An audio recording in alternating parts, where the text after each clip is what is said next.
नमस्कार विद्यार्थियों। स्नातक तृतीय वर्ष में हिंदी साहित्य के द्वितीय प्रश्न पत्र के अंतर्गत आज हम जिस टॉपिक को पढ़ने जा रहे हैं उस टॉपिक का नाम है छंद। छंद का यह टॉपिक काव्य शास्त्र से संबंधित है।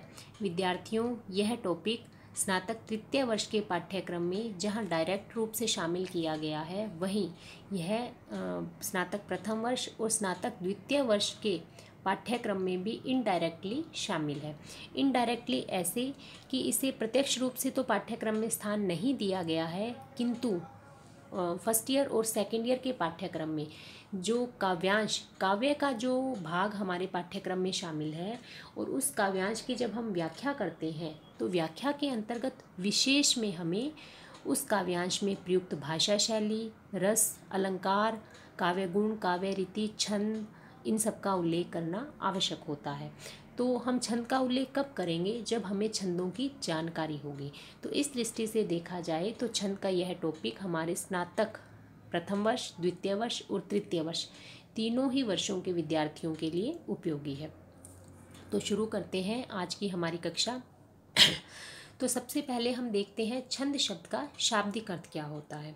तो छंद शब्द का या किसी भी शब्द के जब हम शाब्दिक अर्थ की बात करते हैं तो हमें यह ध्यान होना चाहिए कि उस शब्द की व्युत्पत्ति किस धातु से या किस प्रत्यय, किस उपसर्ग से मिलकर हुई है। तो छंद शब्द की व्युत्पत्ति छद धातु से मानी जाती है। छद धातु में असुन प्रत्यय लगाकर छंद शब्द की व्युत्पत्ति मानी गई है और इस छंद शब्द के दो अर्थ मुख्य रूप से माने गए हैं। प्रथम अर्थ है आच्छादन या आवृत करना और दूसरा अर्थ है आह्लादित यानी प्रसन्न करना। तो आच्छादन करने का तात्पर्य है कि छंद शब्द और अर्थ की दरारें भरता है और जो कथन है या जो भी काव्य है उसे पाठक और श्रोता तक प्रभावशाली तरीके से पहुंचाता है।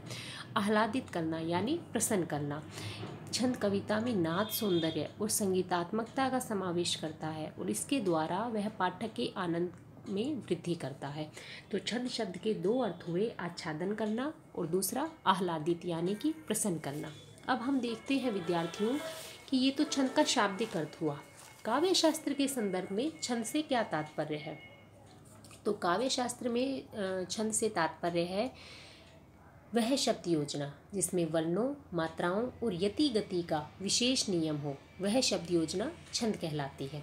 यहाँ 4 शब्दों पर ध्यान दीजिए, वर्ण, मात्रा, यति और गति। तो जिस भी शब्द योजना में इन चारों के कुछ विशेष नियम हो, वर्णों के, मात्राओं के, यति और गति के, वह शब्द योजना छंद कहलाएगी।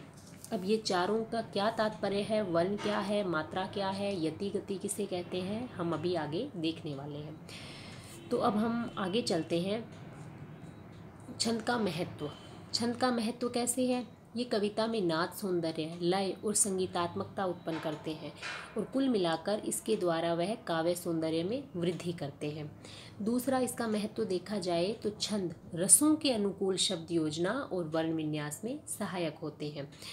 और तीसरी इसकी सबसे महत्वपूर्ण बात कि छंदबद्ध कविता शीघ्र कंठस्थ होकर बहुत समय तक याद रहती है। अब हम चलते हैं इसकी जो परिभाषा है, परिभाषा के चारों शब्दों पर, वर्ण, मात्रा, यति और गति। तो सबसे पहले लेते हैं हम वर्ण को। तो हम सभी वर्णमाला से परिचित हैं, जहां हमने स्वर पढ़े हैं ए, आ, ई, उ, री, ए, ऐ, ओ, औ। ठीक है। और इसी प्रकार हम व्यंजन से परिचित हैं, कै, खे, गे, घेंगे, चे, छे, जय, छे, ये की वर्णमाला से आप अच्छे से परिचित हैं। तो यही क्या कहलाते हैं? हमारे वर्ण। तभी तो हम इसे वर्णमाला कहते हैं। यानी मुख से जो ध्वनियाँ उच्चरित की जाती है उनका लिखित रूप, उसे किस प्रकार लिखा गया है, वो लिखित रूप ही क्या कहलाता है? वर्ण कहलाता है। और वर्ण 2 प्रकार के होते हैं, लघु वर्ण और दीर्घ वर्ण। लघु को ह्रस्वी भी कहते हैं और दीर्घ को गुरु भी कहते हैं। लघु और गुरु याद रखिए, ह्रस्व के साथ दीर्घ याद रखिए। तात्पर्य दोनों का, अर्थ दोनों का एक ही है। तो वर्ण 2 प्रकार के हुए। अब देखिए लघु वर्ण कौन से हैं और दीर्घ वर्ण कौन से हैं। तो ये जो स्वर हैं ए, ई, उ, री और इन स्वरों से युक्त जितने भी व्यंजन हैं, जैसे कै, कि, कु, क्री, या सै, सि, सु, श्री, इस प्रकार जितने भी व्यंजन इन लघु स्वरों से युक्त होंगे वो क्या कहलाएंगे? लघु वर्ण कहलाएंगे।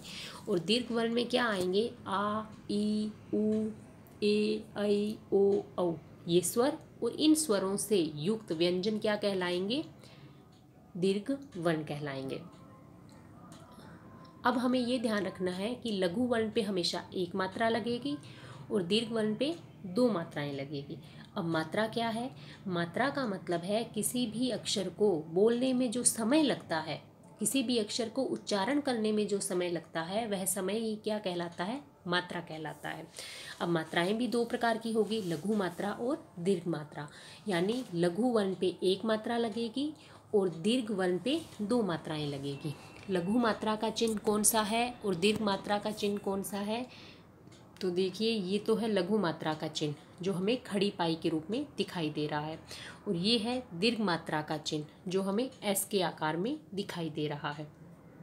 हमें ये ध्यान रखना है कि मात्रा हमेशा स्वर के लगेगी, व्यंजन के नहीं। यानी अगर कोई व्यंजन स्वर रहित है तो उस व्यंजन पर मात्रा नहीं लगेगी।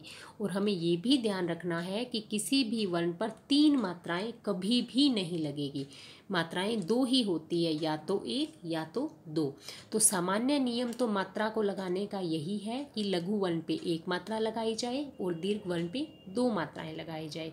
किंतु छंद शास्त्र में मात्रा लगाने के भी कुछ विशेष नियम हैं, तो हमें इन विशेष नियमों को भी ध्यान में रखना होगा। तो पहले तो हम सामान्य रूप से मात्रा लगाना देखते हैं कि किस प्रकार लगाई जाएगी। तो यहाँ उदाहरण दिया गया है विद्यार्थियों, सरस। ठीक है, तीनों ही लघु वर्ण है तो तीनों पे एक एक मात्रा लगाई गई है, तो कुल मात्राएं हो गई 3। अब दूसरा शब्द देखिए, सरोवर। सै, रो, व, र। सै पे एक मात्रा, रो क्योंकि ये ओ स्वर से युक्त है यानी दीर्घ वर्ण है तो यहाँ पे दो मात्राएं। वै और रै पुनः लघु वर्ण है क्योंकि ये ए स्वर से ही युक्त है, तो इन पे पुनः एक एक मात्राएं, और कुल मात्राएं हो गई है 5 मात्राएं।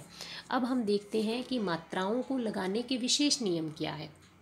हमने बात की कि लघु वर्ण पे एक मात्रा लगेगी, किंतु यदि संयुक्ताक्षर से पहले का लघु वर्ण है वो क्या माना जाएगा? दीर्घ माना जाएगा। संयुक्ताक्षर से पहले का वर्ण दीर्घ माना जाएगा। कैसे माना जाएगा? अब देखिए, सुंदर शब्द को लीजिए आप। यहाँ सु यानी उ की मात्रा लगी हुई है, लघु वर्ण है तो मात्रा सामान्य नियम से कैसी लगनी चाहिए? ये लगनी चाहिए, किंतु नहीं, यहाँ पर क्या है? आगे संयुक्त व्यंजन है, आधा न और द, जिसे हम संयुक्त व्यंजन कहते हैं। सुंदर, नीलांबर, तो ये क्या है? संयुक्त व्यंजन होने के कारण संयुक्ताक्षर से पूर्व का जो लघु वर्ण है वह दीर्घ माना जाता है और इसी कारण उस पर मात्राएं भी दो लगेंगी। अब हम आगे देखते हैं दूसरा नियम, विसर्ग से पूर्व का ह्रस्व लघु वर्ण। जैसे दुखद शब्द है, यहाँ भी वही बात है, दु उ की मात्रा है, एक उ का स्वर से युक्त है तो एक मात्रा लगनी चाहिए, किंतु यहाँ क्या है? विसर्ग से पूर्व का है, इस कारण ये भी दीर्घ माना जाएगा और मात्राएं कितनी लगेगी? इस पे दो मात्राएं लगेगी। अब हम चलते हैं तीसरे नियम पर। तो तीसरा नियम है अनुस्वार से पूर्व का वर्ण। जैसे पंख, प्रशंसा, पै पे कितनी मात्रा लगनी चाहिए सामान्य नियम से? एक, किंतु ये क्या है? अनुस्वार से युक्त है, इस कारण यह दीर्घ माना जाएगा और मात्राएं कितनी लगेगी? दो मात्राएं लगेगी। अब इसी से संबंधित आप एक चीज़ देखिए कि अनुस्वार से युक्त है तब तो दो मात्राएं लगेगी, किंतु किसी अक्षर पर, किसी वर्ण पर यदि चंद्र बिंदु लगा है तो चंद्र बिंदु से कोई प्रभाव नहीं पड़ेगा।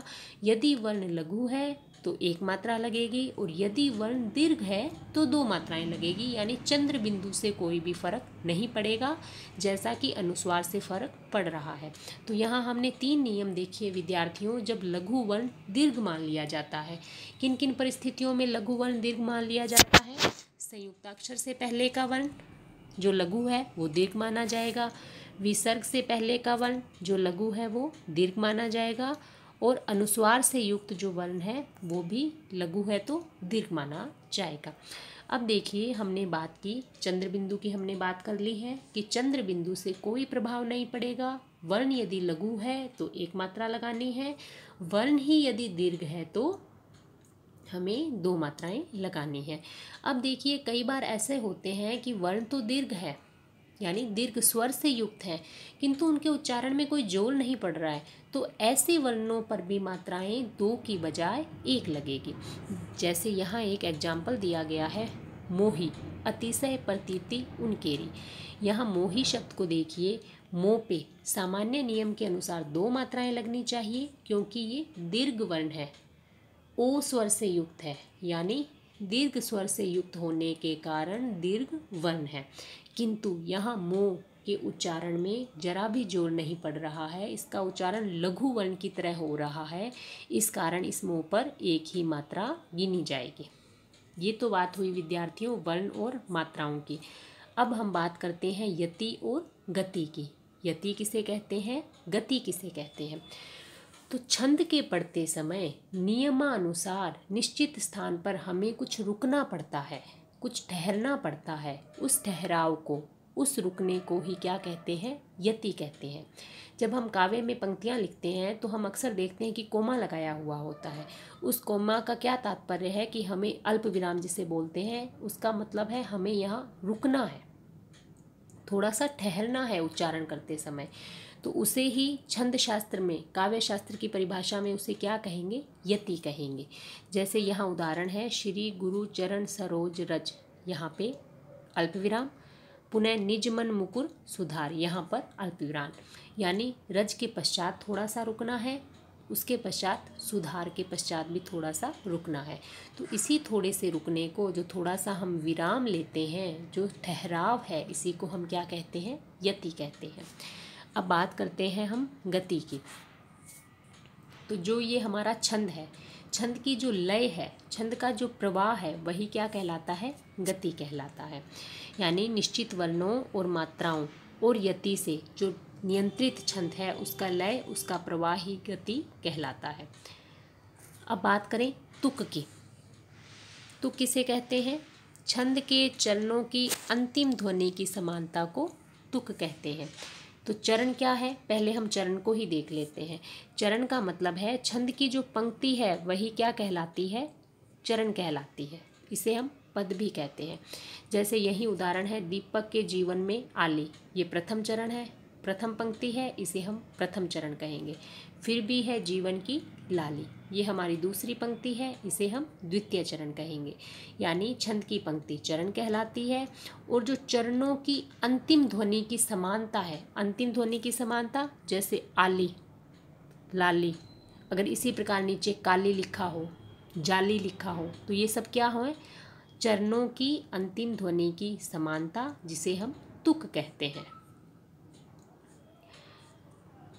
गण के संबंध में हम विद्यार्थियों, गण हमारा टॉपिक थोड़ा सा बड़ा हो जाएगा, तो गण के संबंध में हम हमारे नेक्स्ट वीडियो में चर्चा करेंगे। इस वीडियो में हमने देखा छंद का शाब्दिक अर्थ, छद धातु में असुन प्रत्यय लगकर छंद शब्द बना है, जिसका शाब्दिक अर्थ होता है आच्छादित करना और आह्लादित करना। और इसकी जो काव्य शास्त्र के संदर्भ में छंद शब्द का क्या तात्पर्य है, वह शब्द योजना जिसमें वर्णों, मात्राओं और यति तथा गति का विशेष नियम हो, वह शब्द योजना छंद कहलाती है। वर्ण किसे कहते हैं? हमने वर्णमाला पढ़ी है, स्वर, व्यंजन, ये सभी क्या है, वर्ण है। और वर्ण कितने प्रकार के हैं? 2 प्रकार के हैं, लघु और दीर्घ। मात्रा, किसी भी अक्षर को बोलने में जो समय लगता है, किसी भी अक्षर को उच्चारण करने में जो समय लगता है, वह समय क्या कहलाता है, मात्रा कहलाता है। तो मात्रा भी कितने प्रकार की है? 2, लघु मात्रा और दीर्घ मात्रा। लघु वर्ण पे लघु मात्रा, दीर्घ वर्ण पे दीर्घ मात्रा। ये तो है सामान्य नियम, और इसके कुछ विशेष नियम भी है मात्रा की गणना के, जो हम चर्चा कर चुके हैं। हमें ध्यान रखना है, किसी भी वर्ण पे 3 मात्राएं कभी नहीं लगेगी, और मात्रा हमेशा स्वरों की गिनी जाती है, यानी स्वर से रहित व्यंजन पर कोई मात्रा नहीं लगेगी। उसके पश्चात हमने देखा चरण किसे कहते हैं, छंद की पंक्ति चरण कहलाती है। तुक किसे कहते हैं? चरणों की अंतिम ध्वनि की समानता तुक कहलाती है। उसके पश्चात यति और गति। गति का सीधा सा मतलब है छंद का जो लय, छंद का जो प्रवाह है वो गति कहलाता है। और यति का मतलब है छंद को पढ़ते समय जहाँ हम कुछ रुकते हैं, कुछ ठहरते हैं, उसे क्या कहते हैं? यति कहते हैं। अब एक महत्वपूर्ण चीज़ और है हमारी इसी टॉपिक के अंतर्गत, गण। तो इस गण के संबंध में हम हमारे नेक्स्ट वीडियो में चर्चा करेंगे। हालांकि विद्यार्थियों, ये जो हमारा छंद का टॉपिक है ब्लैक बोर्ड पर पढ़ाने का टॉपिक है, और ब्लैक बोर्ड पर ही यह अधिक सहजता से और अधिक स्पष्टता से समझ आ सकता है। हालांकि यह बहुत ही रोचक टॉपिक है, किंतु हमारी भी कुछ सीमाएं हैं। ब्लैक बोर्ड की सुविधा नहीं है, आपको ई कंटेंट के जरिए पाठ्यक्रम पढ़ाना है, तो हम ऐसे ही पढ़ाने का प्रयास करेंगे और आप ऐसे ही समझने का भी प्रयास कीजिए। आज का वीडियो यहीं तक, धन्यवाद।